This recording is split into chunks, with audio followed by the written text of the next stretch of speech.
Hey YouTubers, it's Charlie. This is going to be my Vixen episode 5 video, and just a heads up, next week will be the last episode of Vixen. There's only 6 episodes. Then the week after that, Flash and Arrow come back. They haven't said anything officially, but Mark Guggenheim did say that the voice actress, Megalyn, might make it to the live action shows. Now I think if it's successful enough, they'll just continue doing Vixen, and she'll also guest star on the live action shows. But at the very least, she'll probably guest star on Flash and Arrow at some point. So here we go. Careful for spoilers if you haven't seen it yet.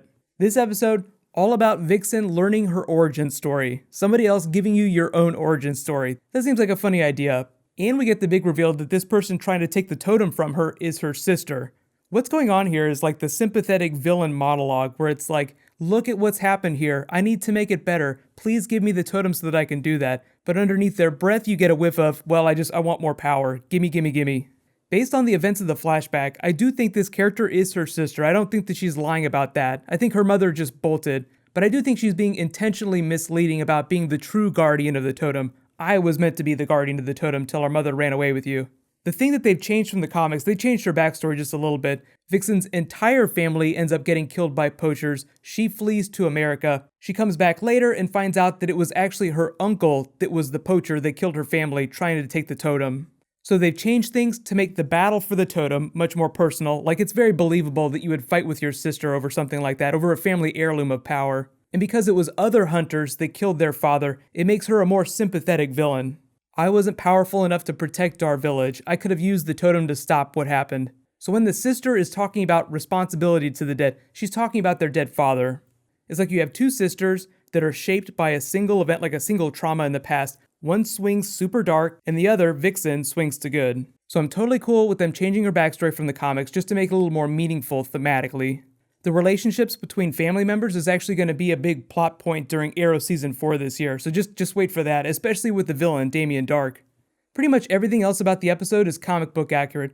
The reason the sister is able to take the totem from her at the end is because she's so close to death. I mean, obviously she's not going to die. She's not going to die before the last episode of her series, especially if she's going to go on the live action show.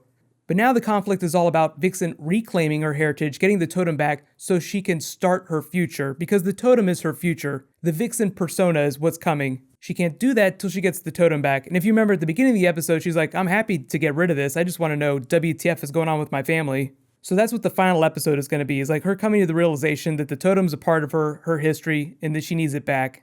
My favorite moment in the episode, though, was just that funny reaction when she's sitting there in the crouched running stance and her sister implies that she's gonna have to kill her to get the totem back. And she's just like, peace, I'm out of here, bye, she runs out of frame. That's one of the things I like about cartoons that live action shows can't necessarily do. I mean, Barry could run out of frame like that, but it's just, there are certain comedic beats that you can hit with an animated show that you can't do with live action. So I'd be totally happy if they greenlit a Vixen series if it stayed animated, just as long as they did more episodes and they made them longer.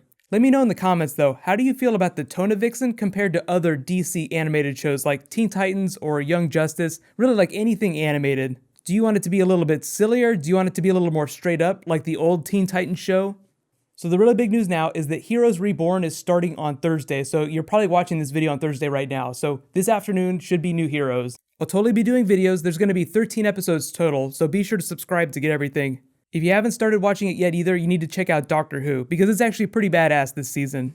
If you guys didn't see my Court of Owls video, you can click here to learn all about how Gotham is doing Batman Court of Owls, and you can click here for my Flash Season 2 trailer with a whole bunch of Jay Garrick footage. Thank you so much for watching, everybody. Let's high five. I'll see you guys tonight.